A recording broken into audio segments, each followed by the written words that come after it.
Ya, jumpa lagi semua. Kali ini saya akan buat cara membuat Kali ini saya akan sharing cara membuat power supply DC menggunakan trafo CT. Nah, ini dia trafo 10 ampere tipe CT. Artinya nanti kita buat dioda untuk penyarahnya. Cuman diodanya nanti enggak ini kita gunakan. Kita akan gunakan dioda yang seperti ini. Nah, langsung saja saya buat. Oh ya, sebelum itu kapasitor nanti ada kita pilih nanti ya, kita gunakan yang nanti aja lah, soalnya kalau ada dua perbedaan kapasitor. Yang pertama yang besar seperti ini, dia artinya mikrofaradnya lebih besar, seperti ini dia 10.000, sedangkan yang kecil ini dia 120 mikrofarad. Kalau untuk masalah farad dan voltasenya, walaupun voltasenya kecil, tapi kalau besar faradnya biasanya ampernya lebih besar. Istilahnya ampere yang di filternya lebih besar.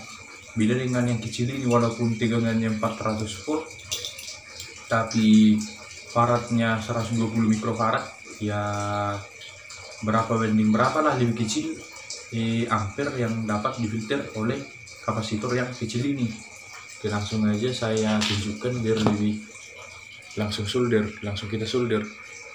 Nah, ini dia. Biar lebih mudah dia nanti nempel, kita kasih dulu sama diodanya sedikit timah. Nah, seperti itu dia.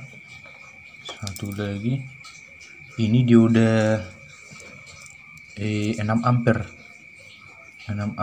Voltasenya berapa ya, kalau voltasenya lupa, tapi ampernya 6 cukuplah untuk ini. Kebetulan kita menggunakan trafo yang KW, jadi yang kecil dia sudah tulisannya 10 ampere, padahal kalau pastinya ini sekitar 5 ampere.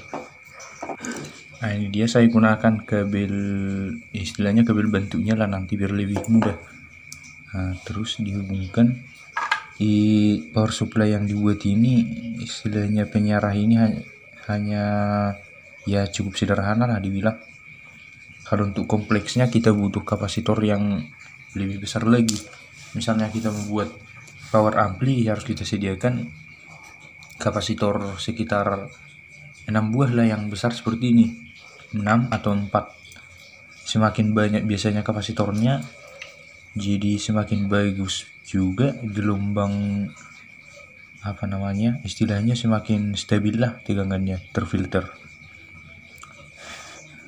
Nah, ini untuk misalnya kita mau buat power supply 20 volt. Nah, ini jadi diodanya dihubungkan anoda dihubungkan langsung ke trafonya. Nah, seperti ini dia. Istilahnya yang putih ini ke depan, yang putih ini adalah katoda, dan katoda ini bermuatan negatif, dan negatif ini pasti dia menuju kapasitor yang positif. Kapasitor yang negatif yang bercorak putih, yang positif yang tidak ada coraknya. Artinya yang katoda ini kita hubungkan dua-duanya nanti menuju ke positif kapasitor. Kebetulan ini sudah ada kawatnya, ini aja saya gunakan. Sebenarnya bisa juga ini, tapi ini aja sama aja itu.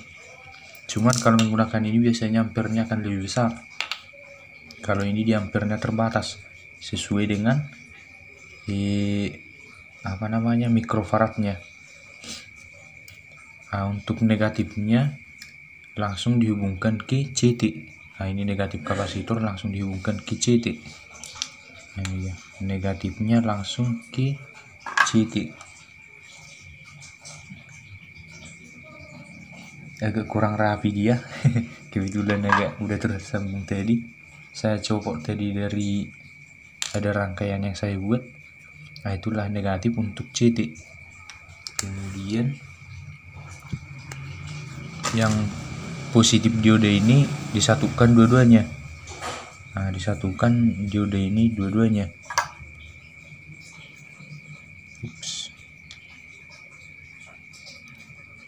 Nah, digabungkan dia.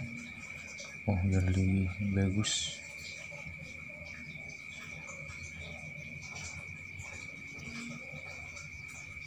Nah, disatukan aja dia. Artinya 20 volt dari trafo ini nanti dikombinasikan ke kutub positif dari kapasitor. Terus langsung konekkan ke positif kapasitor. Cukup sederhana lah ini. Kayak istilahnya nggak rapi lah sih, cuman ya rangkaian sederhananya cukup sekompleks ini, sederhana ini. Nah, seperti inilah dia. Istilahnya minta maaf karena kurang rapi. Nah, terus untuk positifnya nanti suplainya langsung aja kita ambil dari si positif kapasitor, dan negatifnya juga dari negatifnya atau dari CT. Nah, negatif dari CT, positif dari dioda. Saya siapkan kabel dulu. Nah, ini ada kabel yang hitam ini kita hubungkan langsung ke kapasitor, atau bisa juga langsung ke CT, sama aja karena berdua mereka di CT juga. Nah, ini untuk negatif outputnya. Untuk positif outputnya langsung connect ke dioda, ujung dioda tadi, dioda yang terkonek ke kapasitor.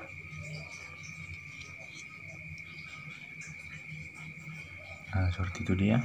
Nah, inilah rangkaian sederhana dari power supply.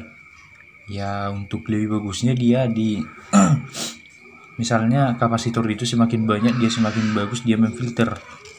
Kalau untuk proyek-proyek istilahnya peralatan elektronika ampli, ya harus perfect dibuat kapasitornya. Misalnya seperti ukuran ini, ya disediakanlah kira-kira ya 10 atau 15 sesuai dengan, kalau ada biasanya osiloskop lebih bagus, bisa dianalisis berapa kira-kira istilahnya frekuensinya lah, hasil filternya. Terus pas kita pasang ini nanti ke colokan, dia akan menghasilkan output yang DC, listrik DC sebesar sekitar 20 volt.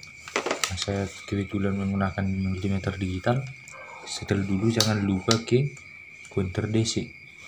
Kemudian yang positif ke positif, negatif ke negatif. Nah, itu dia multimeternya berion. Nah, itu dia. Artinya sudah ada tegangan output DC sekitar 20 berapa ya? 28 kira-kira. Kenapa 28 lebih dari yang 20 di sini? Pertama, filter kapasitor kurang perfect.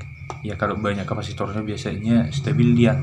Kedua, pasti ada toleransi sedikit naik dari nilai dari trafonya karena ya kapasitansinya mungkin berpengaruh, jadi dia lebih tercharger lebih dikit dia dari 20 volt. Oke, seperti itulah kira-kira ya rangkaian sederhana. Sangat sederhana penyara istilahnya. Kalau untuk sekedar menyalakan lampu atau bagaimana, listrik di sini sudah cukup bagus. Dan sebelum disentuh jangan lupa di discharger dulu, karena sudah sempat tercharger si kapasitor. Biasanya tersetrum kalau langsung dipegang. Oke, sekian dan terima kasih atas waktu dan perhatiannya. Sedikit lagi, kalau misalnya mau buat charger aki, ya harus kita siapkan biasanya transistor NPN dan voltage regulator, IC voltage regulator. Oke.